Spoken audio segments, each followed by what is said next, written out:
जय माता दी। कैसे हैं आप सब? आशा करती हूँ कि आप मेरे इस चैनल से बहुत कुछ सीख रहे होंगे।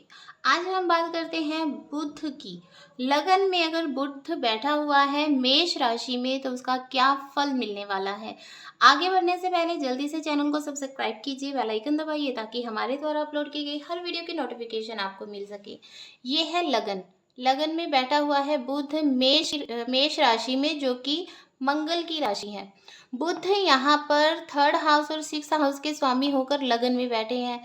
लगन में बुध बैठे हैं और मंगल के शत्रु हैं। मंगल की और बुध की आपस में शत्रुता है।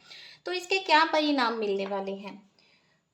प्रथम हाउस में जब भी बुध मेष राशि में बैठता है तो जातक विद्यावान होता है, पढ़ाई लिखाई में अच्छा होता है, विद्वान होता है, उच्च शिक्षा प्राप्त करता है। अगर ऐसा जातक ज्योतिष में अगर जाता है तो बहुत नाम कमाता है। ज्योतिष में, मंत्र शास्त्र में इसका काफ़ी इसको ज्ञान होता है, काफ़ी इसकी रुचि होती है। विदेशी विद्या का इसको ज्ञान होता है। अगर ये कंप्यूटर में अपनी करियर बनाना चाहते हैं तो कंप्यूटर में इनका करियर बहुत अच्छा बनता है। ये लोग बहुत ज़्यादा शरारती होते हैं। ठीक है, बुध का स्वभाव ही है बचपना, तो ये बहुत ज़्यादा शरारती होते हैं, लेकिन कई बार इनको बदनामी का भी सामना करना पड़ सकता है। तो बुध की महादशा जब भी इस व्यक्ति को मिलेगी तो इसको अच्छा ही परिणाम मिलेगा, बुरा परिणाम नहीं मिलेगा। लेकिन यहाँ पर हम बात कर लेते हैं कि बुध अगर अन्य ग्रहों के साथ बैठे हुए हैं तब क्या परिणाम मिलेंगे। अब सबसे पहले बात करते हैं सूर्य की। अगर बुध की और सूर्य की यहाँ पर युति हो जाती है तो इसके क्या परिणाम मिलेंगे।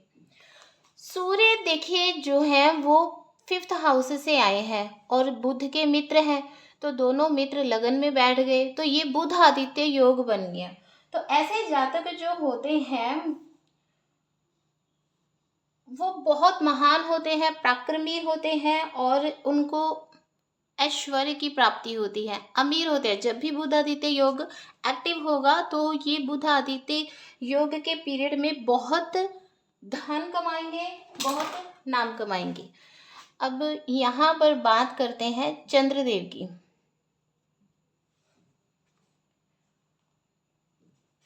बुध जो है वो पराक्रम हाउस से और षष्ठ भाव से आए हैं और जो चंद्रमा है वो सुख भाव के स्वामी होकर लगन में बैठे हैं। सुख भाव के स्वामी होकर लगन में बैठे हैं। लगन में जब बुध और चंद्रमा की युति बन जाती है तो ऐसे व्यक्ति का जीवन साथी बहुत सुंदर होता है, लेकिन माँ जो है वो अक्सर बीमार रहती है। अब बात करते हैं यहाँ पर मंगल की।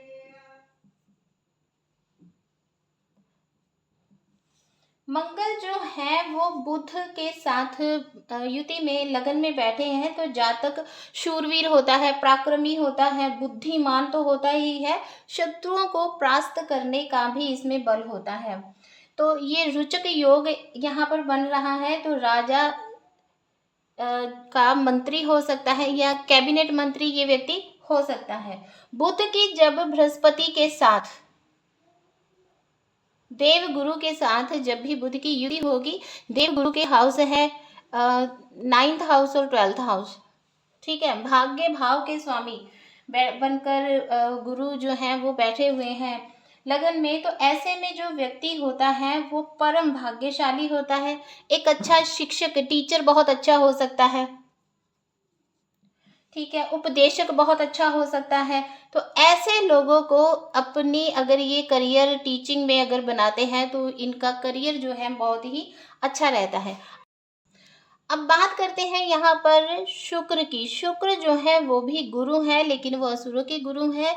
सेकंड भाव, धन भाव और सेवंथ हाउस के स्वामी होकर बुध के साथ लगन में युति कर रहे हैं।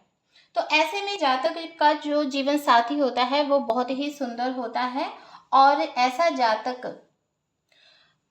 जातक के पास लग्जरी गाड़ियां होती हैं और महंगे फोन होते हैं ऐसे व्यक्ति के पास। अब बात करते हैं शनि की। शनि देखिए कहाँ से आए हैं, लाभ स्थान से शनि आ रहे हैं, बुध के साथ युति करके लगन में बैठे हुए हैं। तो ऐसे में यहाँ पर जो शनि है वो नीच के हो गए। मेष राशि में शनि नीच के होते हैं। यहाँ पर शनि नीच के हो गए और पराक्रम भाव के स्वामी के साथ बैठे हुए हैं, लाभ स्थान के स्वामी शनि। तो ऐसे में व्यक्ति बहुत ही बुद्धिमान होता है, लेकिन बहुत ज्यादा हठी होता है, बहुत जिद करता है, बात बात पर जिद करता है और अपनी जिद मनवाकर ही रहता है। तो ऐसे व्यक्ति निस्संदेह धनवान होते हैं, क्योंकि लाभ स्थान का स्वामी लगन में आकर बैठ गया। लगन और लाभ स्थान की आपस में संबंध जो बन रहा है, उसकी वजह से व्यक्ति जो होता है बहुत ही धनवान होता है। यहाँ पर बात करें अगर हम राहु की युति जब भी लगन में बनती है, बुध प्लस राहु, तो ऐसे जातक जो होते हैं बहुत ही झगड़ालू होते हैं, लड़ाकू होते हैं।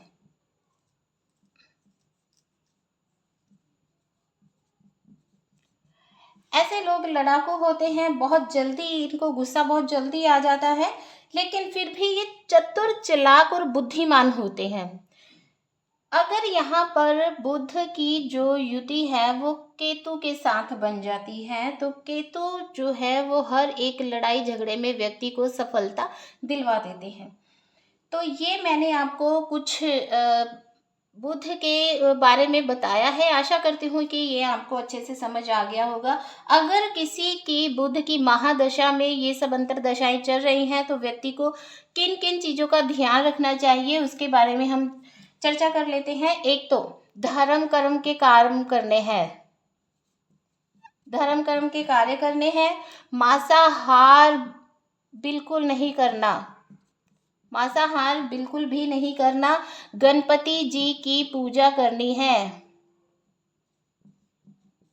और हरे रंग से जितना ज़्यादा हो सके परहेज करना है। अगर आप हरे रंग के वस्त्र नहीं धारण करेंगे तो आपके लिए बहुत अच्छा होगा। तो ये मैंने आपको लगन में बुध, मेष राशि के लगन में बुध के साथ सभी ग्रहों की युतियों के बारे में बताया है।